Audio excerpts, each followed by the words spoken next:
Assalamualaikum warahmatullahi wabarakatuh. Nama saya Rehaditya Tegar Prakoso dari kelas K dengan NIM 2023 11 487.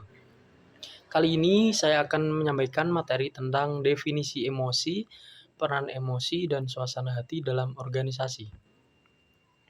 Yang pertama yaitu apa itu emosi dan suasana hati? Menurut Robbins, terdapat 3 hal yang sangat erat maknanya. Yang satu, afeksi. Afeksi adalah istilah umum yang mencakup macam perasaan yang dialami seseorang, meliputi emosi maupun suasana hati lainnya. Dan yang kedua, emosi. Emosi adalah peran intens yang diarahkan pada seseorang atau sesuatu. Yang ketiga, suasana hati adalah perasaan yang kurang intens dibandingkan emosi dan seringkali meskipun tidak selalu muncul tanpa sebuah peristiwa spesifik sebagai stimulus. Selanjutnya, afeksi, emosi, dan suasana hati. Afeksi itu didefinisikan sebagai beragam perasaan yang dialami seseorang. Afeksi dapat dialami dalam bentuk emosi dan suasana hati. Yang selanjutnya ada emosi. Emosi disebabkan oleh kejadian spesifik, dan kedua sangat cepat durasinya, 3 spesifik dan banyak, yaitu kemarahan, rasa takut, kesedihan, kebahagiaan, dan rasa jijik. Yang keempat, biasanya disertai ekspresi wajah yang jelas. 5. Berorientasi dengan tindakan. Selanjutnya ada suasana hati. Suasana hati disebabkan oleh berakhir lama dari emosi, dan yang ketiga lebih umum. Yang keempat biasanya tidak diindikasikan oleh ekspresi yang jelas.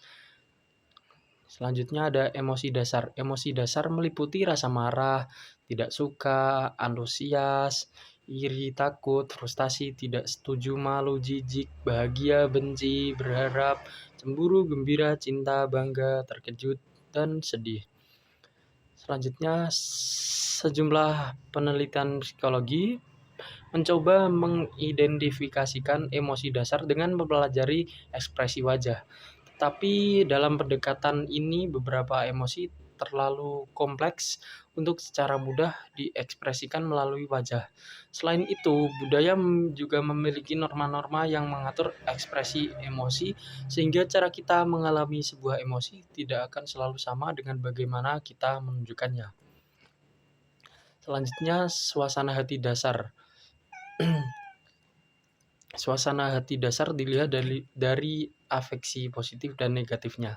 Afeksi positifnya yaitu sebagai suatu dimensi suasana hati yang terdiri dari emosi-emosi positif seperti bersemangat, kewaspadaan, dan sangat bergembira pada ujung tertinggi, serta kebosanan, depresi, dan kelesuan pada ujung terendah. Afeksi negatifnya adalah dimensi suasana hati yang terdiri atas keguguran, stres, dan kecemasan pada ujung tertinggi, dan kepuasan, ketenangan, dan kedamaian pada ujung terendah. Selanjutnya, kecerdasan emosional. Kecerdasan emosional merupakan kemampuan seseorang untuk mendeteksi dan mengelola petunjuk informasi emosionalnya. Dalam keadaan emosi, seseorang harus memahami emosionalnya diri sendiri dan orang lain, memahami tentang makna emosi tersebut, mengatur emosional sebagai model alur, dan beberapa penelitian menyatakan bahwa AI memainkan peran penting dalam kinerja pekerjaan. Studi lain mengatakan bahwa keberhasilan dan kegagalan dievaluasi dalam 6 kualitas, yaitu kualitas yang pertama komunikasi, kedua organisasi, ketiga kemampuan berpolitik, keempat pandangan ke depan, kelima pengetahuannya, dan keenam kecerdasan emosional. AI mengkarakteristikan kinerja tinggi. Selanjutnya, cara pengaplikasian perilaku organisasi terhadap emosi dan suasana hati.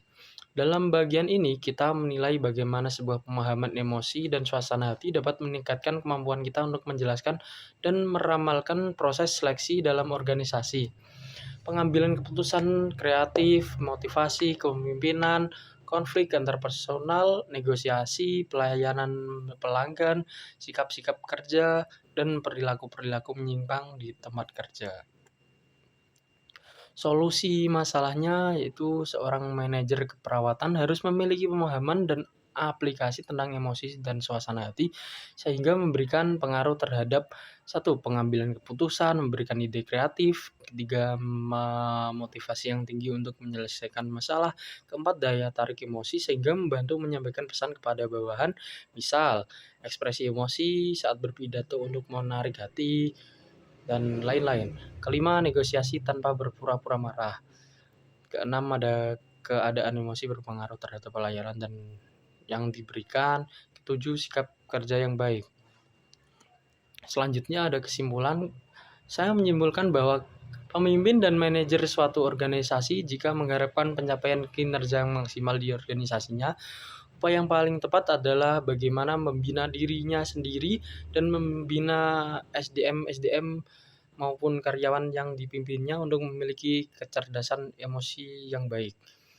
Dan yang kedua, kecerdasan emosi yang baik adalah suatu keadaan yang mampu memahami diri dan orang lain secara benar dan memiliki kepribadian dewasa, tidak iri hati, tidak benci, tidak sakit hati, tidak dendam, tidak memiliki perasaan bersalah berlebihan, tidak cemas, tidak mudah marah, dan tidak mudah frustasi.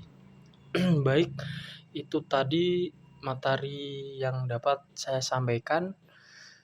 Eh, Kalau ada kesalahan kata maupun sikap saya yang kurang mengenakan di hati Anda, mohon dimaafkan. Wabillahi taufik wal hidayah. Wassalamualaikum warahmatullahi wabarakatuh.